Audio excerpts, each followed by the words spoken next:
تو وہ سیدنا علی کیسے کہہ سکتے تھے وَنَزَعْنَا مَا فِي صُدُورِهِم مِّن غِلٍّ، ان کے بارے میں جن پر قنوت نازلہ پڑی؟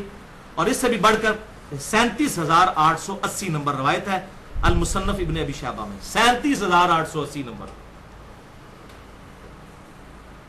کہ سیدنا علی رضی اللہ تعالیٰ عنہ سے صفین کے مقتولین کے بارے میں پوچھا گیا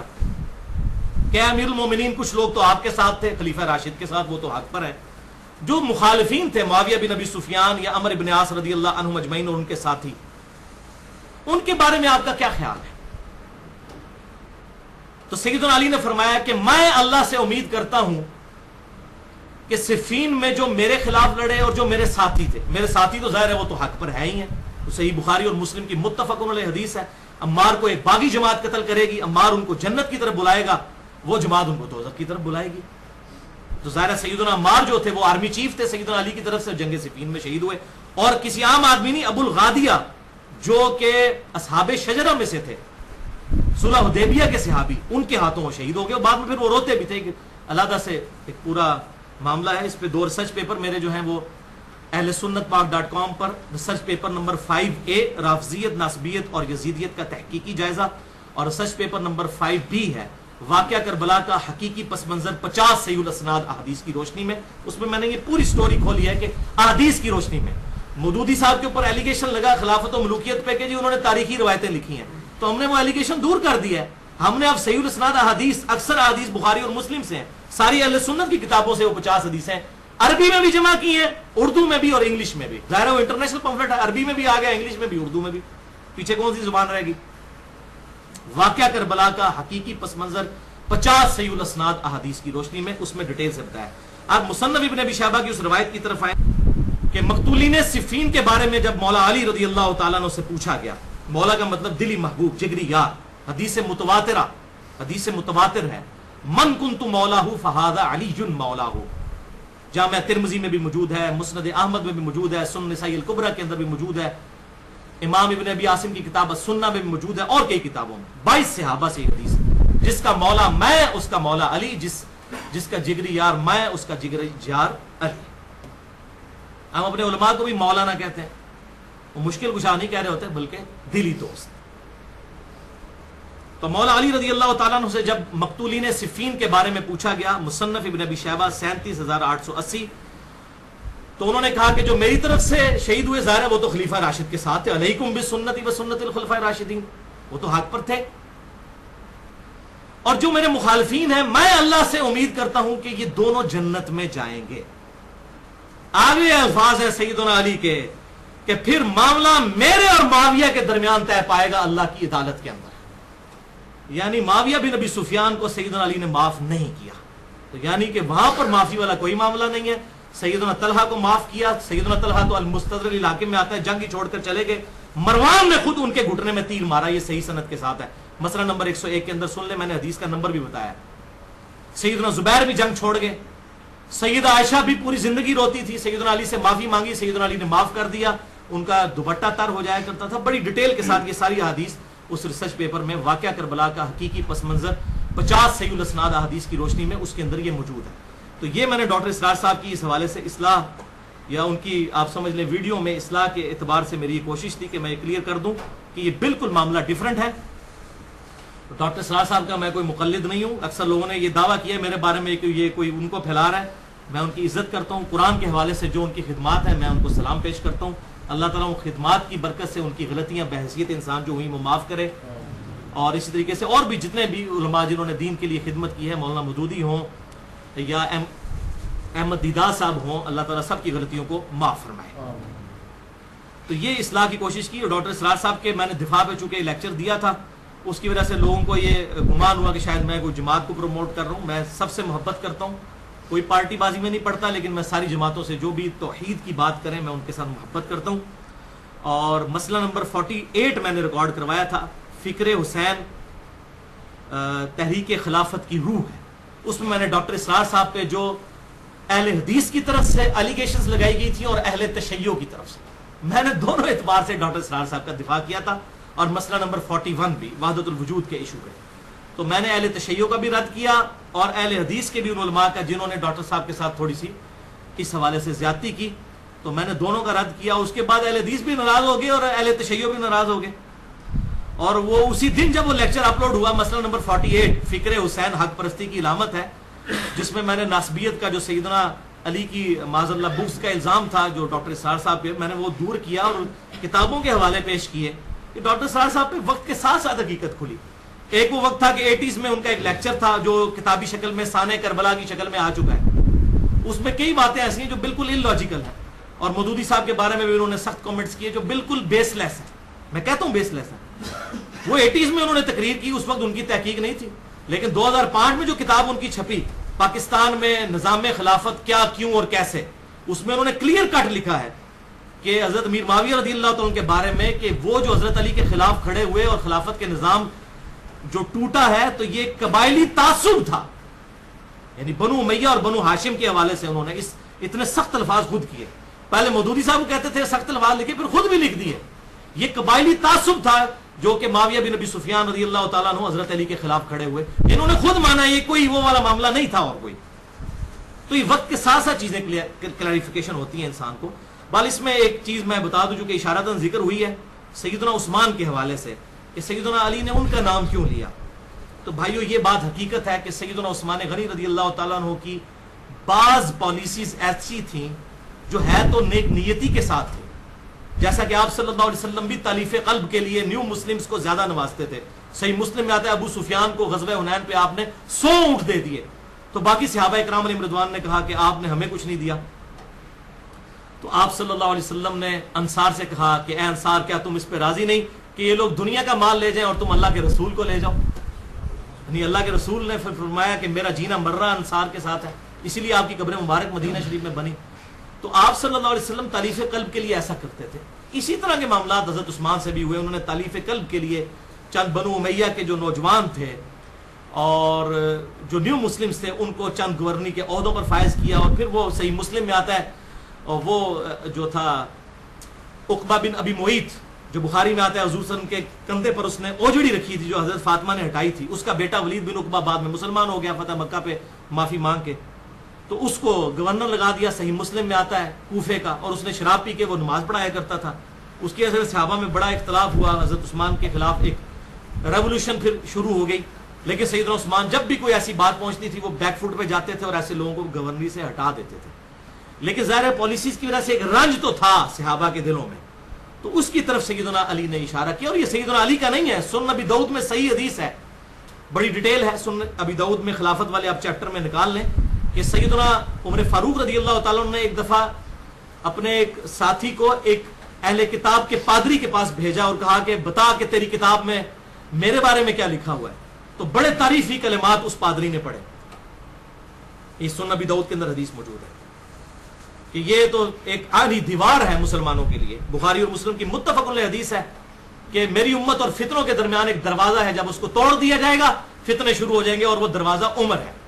اصل میں سیدنا عمر کی شہادت جو ہے یہ اسلام کی پیٹھ میں سب سے بڑا چھرا تھا جو گھونپا گیا. اس کے بعد پھر خلافت کا نظام جو ہے ڈگمگاتا گیا, لیکن پھر بھی کچھ عرصہ چلا. خلفائے راشدین ہیں باقی بھی الحمدللہ, لیکن اس طرح کی خلافت نہیں جو ابوبکر اور عمر نے کی ہے. وہ اللہ تعالیٰ کی طرف سے خاص پروٹیکشن تھی. بہرحال وہ ابو داؤد میں آگے حدیث آتی ہے کہ پھر سیدنا عمر کے بعد اس نے پوچھا کہ جو خلیفہ بنے گا اس کا کیا حال ہوگا. تو اس پادری نے کہا کہ ہماری کتابوں میں لکھا ہوا ہے کہ وہ بڑا نیک اور شریف انسان ہوگا, سوائے اس کے کہ وہ اپنے رشتہ داروں کو نوازے گا. اور پوچھا اس کے بعد, تو اس نے کہا اس کے بعد جو شخص خلیفہ بنے گا انتہائی نیک انسان ہوگا, لیکن اس وقت تلوار نیام سے باہر نکل چکی ہوگی. یعنی وہ کوشش تو کرے گا کہ کسی طریقے سے اس نظام کو بچا لے, لیکن تل پٹ ہو جائے گا سارے کا سارا نظام, اور خود وہ اس کی بھیڑ چڑھ جائے گا. جو کہ صحیح حدیث ہے سنن نسائی الکبریٰ کے اندر, آپ صلی اللہ علیہ وسلم کو حضرت علی رضی اللہ تعالیٰ کو آپ صلی اللہ علیہ وسلم نے خود فرمایا تھا, اے علی اگلی امتوں میں سب سے بڑا بدبخت قوم سمود کا وہ شخص تھا جس نے اس اونٹنی کو قتل کیا تھا, اور میری امت کا سب سے بڑا بدبخت ہوگا جو تجھے قتل کرے گا. یعنی حضرت علی کو آپ نے کیا مرتبہ دیا کہ وہ اونٹنی کو قتل کرنے والا, جیسے قوم سمود میں اس کے بعد امت پہ عذاب آ گیا تھا نا,